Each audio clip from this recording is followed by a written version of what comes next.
ስለተጋበዝኩ አመሰግናለሁ። አርበኛ አስፋው ሰርጻ አፋብን ጎንደር ጠቅላይ ግዛት በላይ ዘለቀ እዝ ልዩ ዘመቻ መምሪያ ነኝ።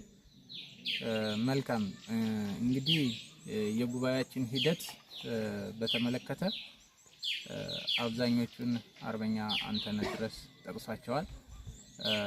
በመጀመሪያ እንደ በላይ ዘለቀ እዝ የነበረው የስልክ ጉባኤ የስልክ የስራ አስፈጻሚ ስብሰባ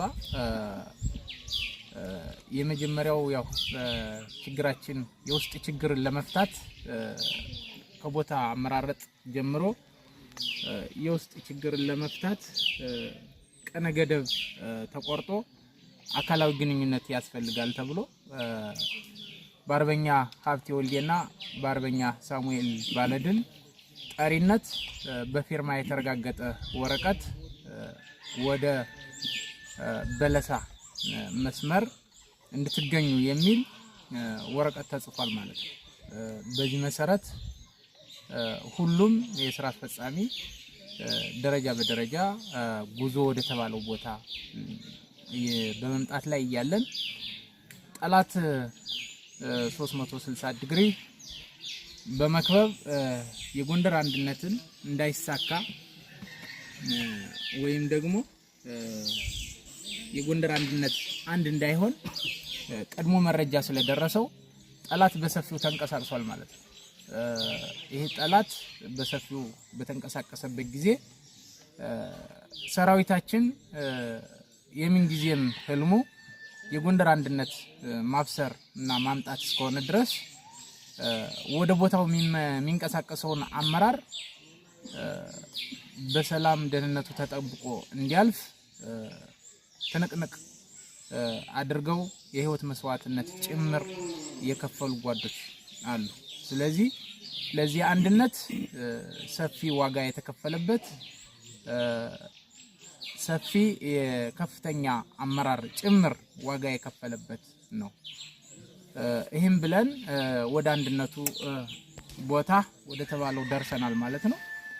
ከደረስን በኋላም ቅድም እንደተጠቀሰው የመጀመሪያ የበላይ እዝ በተገኘው አካላዊ ጉባኤ ተደርጎ የውስጥ ችግርን በይቅርታ እንዲፈታና አንዳንድ ችግሮች እንዲነሱ አድርገን ወደ ጋራ ጉባኤ ወደ ሁለተኛው የጋራ ጉባኤ ጠቅላይ ግዛት እዙና በላይ እዝ የጋራ ጉባኤ ወደሚያስኬደው ደረጃ ተሸጋግረናል ማለት ነው። ሁለታችን ጠቅላይ ግዛቱና በላይ እዝ የጋራ ጉባኤ ካደረገ በኋላ የአንድነቱን የውህደቱን ከተነጋገርን በኋላ በሁለታችንም በኩል ቴክኒካል ኮሚቴ 5 ቴክኒካል ኮሚቴ ተመርጧል። ይሄ ቴክኒካል ኮሚቴ ብዙ ነገሮችን ታሳቢ በማድረግ አካታች በማድረግ የጎንደርን አንድነት ሙሉ አድርጎ ለማምጣት ብዙ ርቀት ሄዷል ማለት ነው። ስለዚህ ይሄንን ለ10 ተከታታይ ቀናት ቁጭ ብሎ በማየት ጎንደርን ሙሉ አድርጎ ከመስራት አንፃር ብዙ ሂደቶችን ቀን ከሌሊት ሰርቶ ፕሮፖዝ ይዞ ወደ ጋራ ጉባኤው አምጥቶ አጽድቋል። በዚህ የጋራ ጉባኤ ፕሮፖዙን በማየት በመገምገም በጋራ እንዲጸድቅ ከፍተኛ አመራሮች የድርጅት አመራሮች ባሉበት እንዲጸድቅ ሆኗል። ሂደታችን ከሞላ ጎደል ጥሩ የነበረ የጎንደርን አንድነት አሟልቶ የሚሄድ ነው የሚያስብል አንዳንድ እንዲያው ጥቃቅን ችግሮች እንኳን ቢኖሩ በመነጋገር የሚፈቱ ናቸው ብለን እናምናለን ማለት ነው። ስለዚህ የነበረን ሂደት ከሞላ ጎደል ይሄኔ የነበረው ምናልባት አሁን አንዳንድ ግለሰቦች እያየን ያለነው ግን ራሳቸው ጠሪ ሆነው ራሳቸው በፊርማቸው እንዲጠሩን ከተደረገ በኋላ ከቦታው ባለመገኘት ባለማስተባበር አሁንም ቢሆን እየወጡ አንዳንድ መግለጫዎችን እያየን ነው። ምናልባት የሰራዊታችን ፍላጎት ነው ብለን አናምን። ሰራዊታችን የሚፈልገው አንድነት ነው። ሰራዊት የሚፈልገው የጎንደርን ሙሉ አንድነት ነው። የጎንደርን ስብራት ነው መጠገን ነው የሚፈልግ።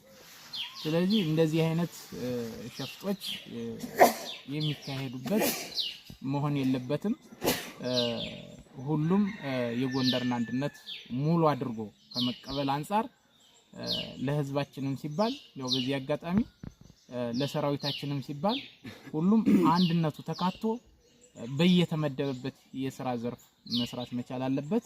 ነገ እየተገመገመ እየታየ የሚወርድ እየወረደ የሚወጣ እየወጣ ተቋማዊ አሰራርን እያነገስን የምንሄድ ነው የሚሆነውና እንደው በዚህ ልክ ሆኖ እንዲቀጥል ለማለት ነው። አመሰግናለሁ።